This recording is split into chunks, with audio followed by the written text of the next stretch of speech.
우리가 지금 살펴보고 있는 레위기 25장은 안식년, 희년에 관한 메시지로서 하나님의 백성들의 경제 생활에 대한 교훈을 주고 있는 말씀입니다. 우리가 주일날도 살펴보았지만 안식년과 희년은 단순히 쉬라라는 것이 아니라 우리의 소유나 우리의 재산에 대하여서 하나님께서 어떻게 하라라는 그러한 부분을 말씀하고 있고, 그래서 우리는 지금 25장을 통하여서 우리의 경제 생활이 어떠해야 되는지를 살펴보고 있는데요. 오늘은 이 25장의 남은 나머지 부분으로서 이 부분을 통하여서 우리가 재산 혹은 돈 이런 재물에 대하여서 어떤 태도여야 하는지 두 가지로 나누어서 살펴보려고 합니다. 그 첫 번째는요, 바르게 모으라라는 것입니다. 바르게 모으라. 여러분, 세상에서는 물질에 대해서, 돈에 대해서 가지고 있는 유일한 철학, 유일한 태도, 유일한 어떤 그런 미덕은 모으는 거예요. 세상이 가지고 있는 물질에 대한 철학은, 세상이 가지고 있는 물질에 대한 태도는 오직 모으는 거예요. 그래서 어떻게든 모으라. 이것이 세상이 가지고 있는 철학입니다. 그리고요, 많이 모으라. 이것이 세상에서는 미덕입니다. 그 사람이 물질을 모으되 무조건 어떻게든지 많이 모으면 그 사람은 세상에서 성공한 사람이 됩니다. 그래서 우리는 세상에서 이런 말을 듣죠. 뭐같이 벌어서? 네, 개같이 벌어서. 이 말은 어떻게든지 많이 모으라는 거예요. 그게 세상에 가지고 있는 물질에 대한 철학입니다. 근데 하나님은 뭐라고 말씀하십니까? 우리 신명기 23장 18절을 한번 읽어볼까요? 읽어보겠습니다. 시작. 창기가 번 돈과 개 같은 자의 소득은 어떤 서원하는 일로든지 내 하나님 여호와의 전에 가져오지 말라. 이 둘은 다 내 하나님 여호와께 가증한 것입니다. 세상은 어떻게든지 벌면 되고 많이 벌면 돼요. 많이 모으면 돼요. 그러나 하나님은 뭐라고 말씀하십니까? 창기의 돈, 창기가 번 돈, 그리고 개 같은 자, 개같이 모은 돈, 이런 것들은 하나님께서 받지 않으신다라고 말씀하는 거예요. 그래서 하나님은요, 소유를 모으는 것에 대하여 제재를 하고 계시는 것이 아니라 어떻게 모아진 돈이냐라는 것에 대하여 말씀하시고, 하나님은 무조건 많이 모은 것에 대하여서 기뻐하시는 것이 아니고 바르게 모은 것에 대하여 기뻐하신다라는 거예요. 자, 그러면 바르게 모은다라는 것은 어떤 것입니까? 물질에 대한 여러 말씀들이 있지만 오늘 이 본문을 통하여서만 본다면 바르게 모은다라는 것은 하나님이 허락하신 방법대로 모으는 것을 바르게 모은다라는 거예요. 오늘 20 오늘 본문 말씀 처음 시작 35절부터 보시면요. 내 형제가 가난하게 되어, 지금 같은 하나님을 섬기는 백성을 말하는 거죠. 성도. 네 형제가 가난하게 되어 빈손으로 내 곁에 있거든. 너는 그를 도와 거류민이나 동거인처럼 너와 함께 생활하게 하되 너는 그에게 이자를 받지 말고 내 하나님이 경외하여 내 형제로 너와 함께 생활하게 할 것인즉 너는 그에게 이자를 위하여 돈을 구워주지 말고 이익을 위하여 내 양식을 구워주지 말라.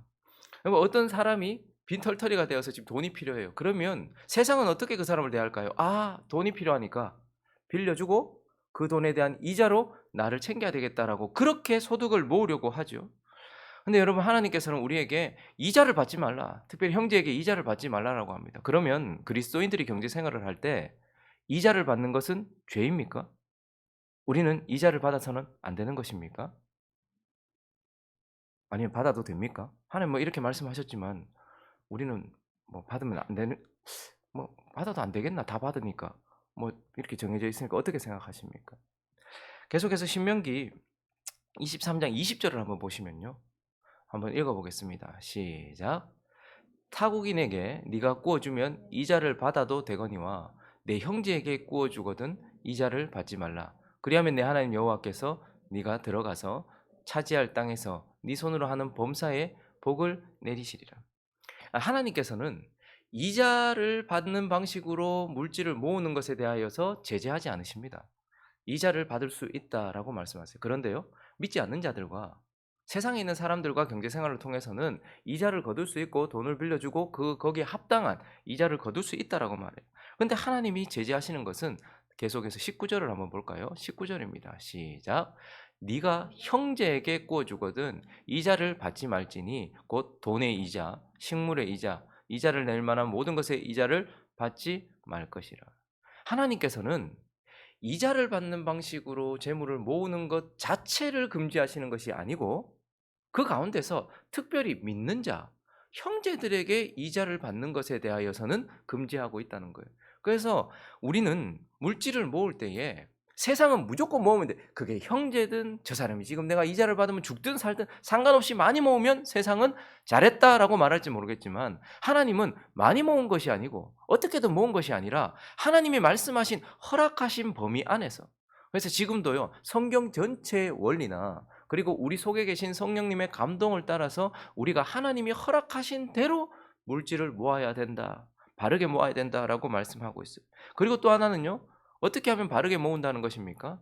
하나님이 허락하시는 만큼 모으는 것이 바르게 모으는 것입니다. 하나님이 허락하신 대로 모으는 방법도 중요하지만 하나님이 허락하신 만큼 내게 모여 있어야지. 우리는 결과가 와, 이 사람이 자산이 이만큼 모여 있다라는 그 결과만 보고 말하지만, 하나님은 그 결과를 보시고서 하나님이 허락하신 범위 안에 있는가를 보세요. 오늘 28절을 보시면요. 읽어보겠습니다. 시작. 그러나 자기가 물을 힘이 없으면 그 판 것이 희년에 이르기까지 산자의 손에 있다가 희년에 이르러 돌아올지니 그것이 곧 그의 기업으로 돌아갈 것이다. 무슨 말이냐면, 어떤 사람이 가난해져서 자기가 먹고 살기 위해서 자기의 땅을 팔았단 말입니다. 그래서 제가 그 땅을 샀어요. 그러면 그 땅은 누구 겁니까 일단? 산 저의 것이에요. 제가 돈 주고 샀으니까요. 그런데 희년이 되면 어떻게 하라는 거예요? 50년째가 되면 원주인에게 제가 돈 주고 샀지만 어떻게 하는 거예요? 돌려주라라고 말하는 거예요. 그러니까 희년까지는 제가 소유권을 가지고 있는 것이 아니라 사용권을 가지고 있는 것이고, 그래서 그것으로 소득을 많이 취해라. 그렇지만 희년이 되면 돌려보내라. 그래서 희년이 지났는데도 그 땅이 내 땅으로 지금 아직까지도 내 재산으로 쌓여 있으면 그게 하나님께서 보시기에 옳다 아니다? 아니다라고 말씀하시는 거예요. 그리고 오늘 54절을 한번 볼까요? 그 당시에는 땅으로 재산을 모으고 있기도 했고 사람들 종으로서, 그것도 하나의 소유로서 내 재산이었어요. 그런데 또 이렇게 말씀하십니다. 시작. 그가 이같이 속량되지 못하면 희년에 이르러는 그와 그의 자녀가 자유하리니. 누군가가 자기가 먹고 살 게 없어서 땅을 팔았다가 이제 그것도 다 허비해버리고 돈이 없어요. 그러면 자기 자신을 판단 말입니다. 그래서 그 사람을 내가 소유로 지금 가지고 있어요. 그러면 언제 되면? 50년째 희년이 되면 돌려보내라는 거예요. 그 사람도 돌려보내라. 네한테 얼마나 이익이 되었느냐 상관없이 돌려보내라라고 말씀하시면서, 희년이 지났는데도 하나님이 허락하시지 않은 땅이 내 소유로 있고 하나님이 하시지 않은 종이 내 소유로 있어서 내 물질이 많으면 하나님께서 기뻐하지 않는다라고 말씀하시면서, 하나님은 물질을 모으는 것에 제재를 가하시는 것이 아니고 바르게 모으고 허락하신 만큼 모여 있어야 된다라는 거예요. 그래서 우리는 성경을 통하여서 물질에 대하여서 하나님께서 말씀하시는 것을 잘 듣고, 그리고 성령께서 내게 양심을 통하여 감동하시는 것들을 잘 깨달아서 내가 지금 어떻게 모았는가, 하나님이 허락하신 것인가, 그리고 지금 내가 모아 가지고 있는 이만큼이 하나님께서 허용하시는 범위였는가라는 것을 바라보면서 바르게 모으라라고 우리에게 가르쳐 주고 있는 것입니다. 그리고 또 하나, 오늘 본문을 통해서 하나님께서 우리에게 말씀하시는 재물과 관련된, 재산과 관련된 마지막 교훈은 바로 바르게 쓰라라는 것입니다. 여러분, 돈을 어떻게 생각하십니까? 재물에 대하여 우리가 어떻게 생각하면 좋을까요? 많은 그리스도인들이 좀 잘못된 관념을 좀 가지고 있는 것 같아요. 재물에 대해서는, 그러니까 하나님께서 마치 돈이 뭐 일만하게 뿌리인 것처럼 이렇게 생각하고 돈 자체는 위험한 것처럼 이렇게 생각해요. 사실은 그러나 하나님은 세상에서 돈에 대해서는 중립적인 태도를 취하세요. 이게 나쁘다라고도 말씀하시지 않아요. 그런데 이 돈에 내 마음이 실려 가지고 그 돈을 사랑하는 것이 일만하게 뿌리라고 말씀하시죠. 그러나 또 한편 하나님은 그렇기 때문에 돈에 네 마음을 빼앗겨서는 안 된다. 그렇지만 돈은 이 땅을 살아가는 동안 소중한 것이다라고 말씀하세요. 잘 관리해야 되고 소중하게 다뤄야 되고 네가 소중하게 생각해야 될 것이다라고 말씀하세요. 왜요? 하나님은 이 땅을 사는 동안 우리에게 이 물질, 이 재산을 통하여서 어떻게 해요? 나를 보호해 주시고 내가 생활을 하게 하시고, 그리고 내가 책임지고 있는 내 처자식과 내 가족들을 책임지게 해 주시는 것이, 그리고 그것에 대하여 또 믿는 형제들에 대하여서도 그것을 사용하게 하시기도 하고 믿지 않는 가난한 자들을 위해서도 그것을 사용할 수 있는 것이기 때문에 재산이나 돈은 소중한 것이다 이렇게 말씀하세요. 자, 그렇기 때문에 하나님은 이 소중한 것을 어떻게 하라는 거예요? 잘 쓰라라고 말씀하고 계시고 바르게 사용하라라고 말씀하세요. 자, 그러면 이제 바르게 사용하는 것은 어떤 것일까요? 물질을 바르게 사용한다라는 것은 오늘 본문 말씀이 물질에 대한 전체의 말씀을 다 하는 것은 아닙니다. 오늘 본문 말씀에 있는 내용만 가지고 지금 얘기하는 거예요. 그래서 일단 바르게 쓴다라는 것은 살리는 데 사용하는 거예요. 이 물질을 함부로 생각하지 말아야 될 이유는 이 물질이 세상을 사는 우리에게 생명을 가져다 주고 존속을 가져다 주기 때문에 그렇거든요. 그래서 물질을 바르게 쓴다라는 것은 살리는 데, 사람을 살리는 데 쓰는 것입니다. 오늘 35절부터 다시 보시면요. 그러면 그 형제가 잘못해서 그랬든 실수로 그랬든 아니면 다른 사람들이 뭐 이렇게 그렇게 공격을 해서 그랬든 어쨌든 형제가 가난하게 되었어요. 빈손이, 여러분 저 참 정말 비참하잖아요. 빈손이. 지금도 보면 생각지도 않게 비 피해가 와 가지고 완전히 뭐 다 그냥 다 날아간 사람들이 있어요. 근데 빈손으로 내 곁에 있어요. 근데 뭐라고 말하죠? "너는 그를 어떻게 해요? 뭘로 도울 거예요?" 옆에 가서 말로 "아유 후자노." 말로 도우라는 말이에요? 아니에요.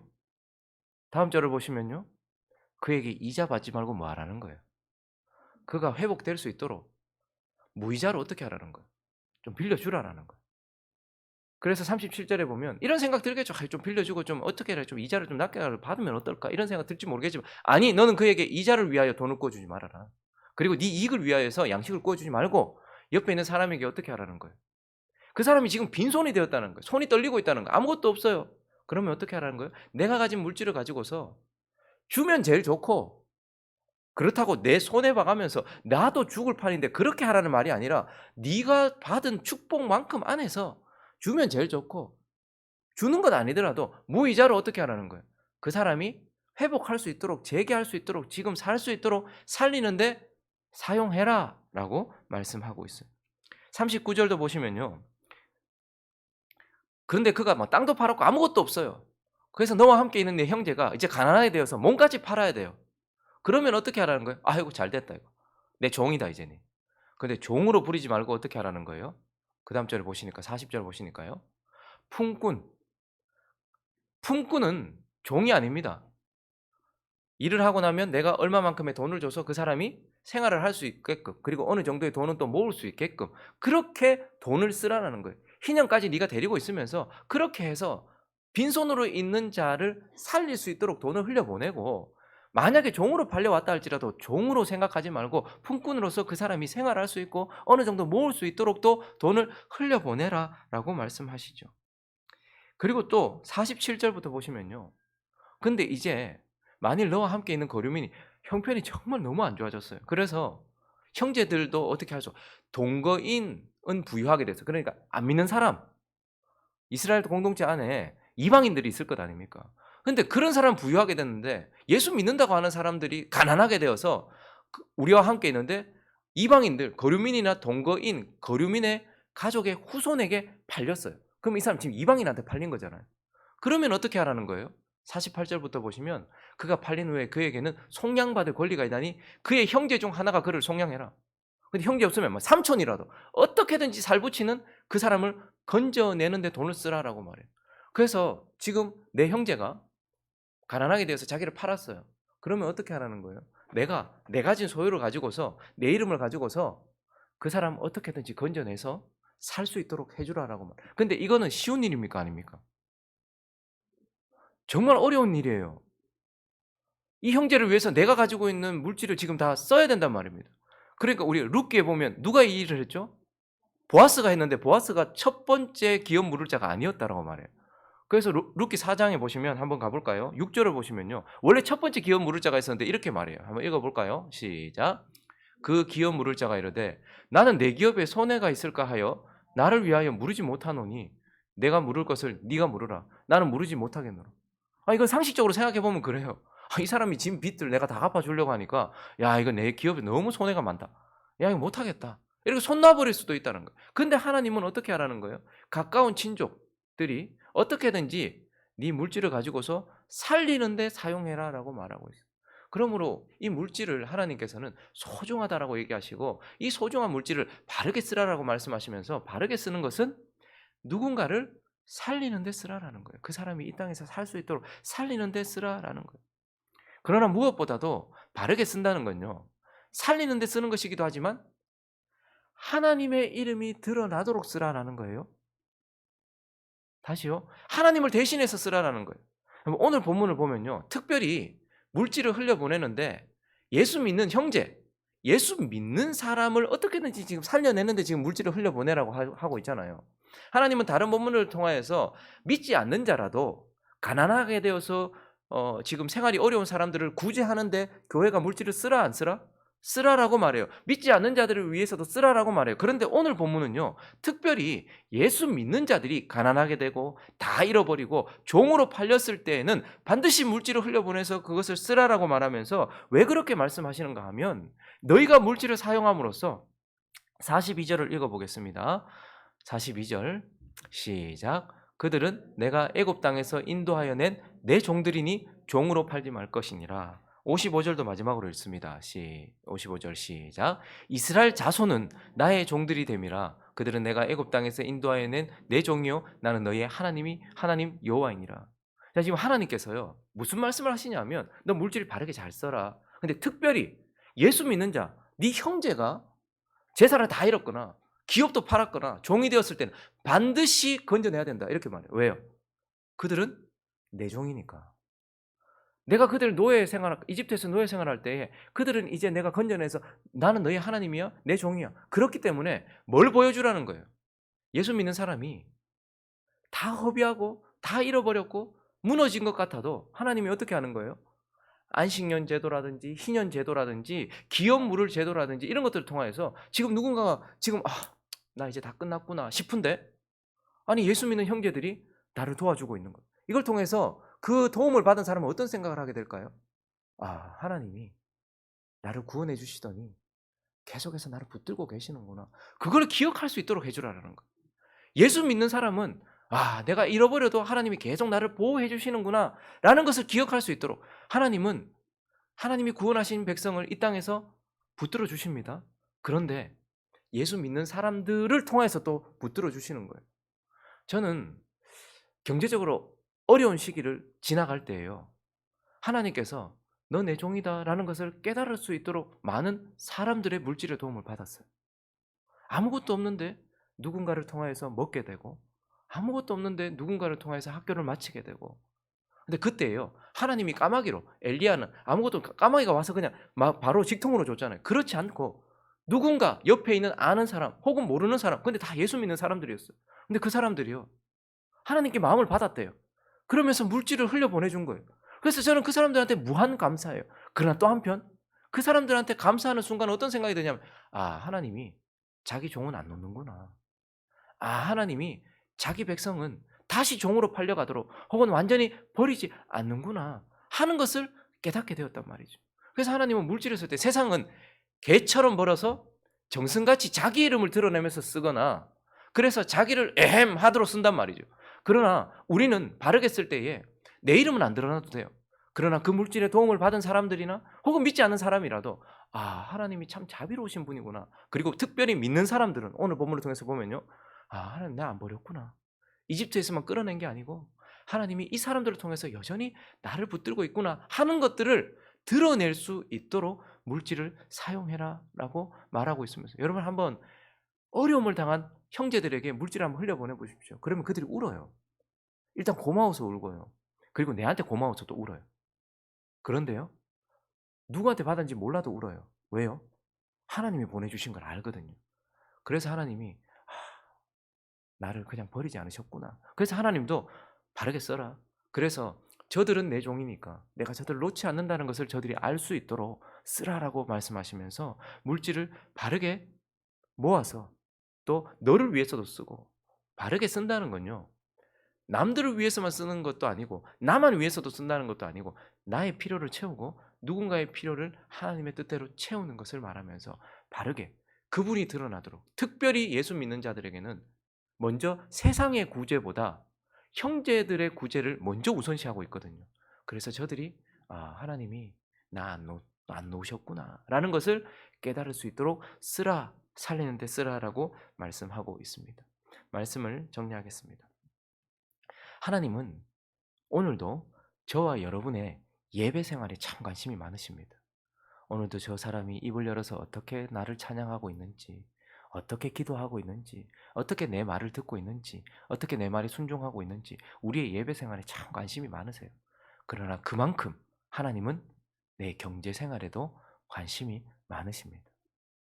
저가 돈을 어떻게 모았는지, 그리고 우리가 얼마만큼 모으고 있는지, 그리고 그 물질을 지금 어떻게 쓰고 있는지 하나님은 거기에 관심이 많으십니다.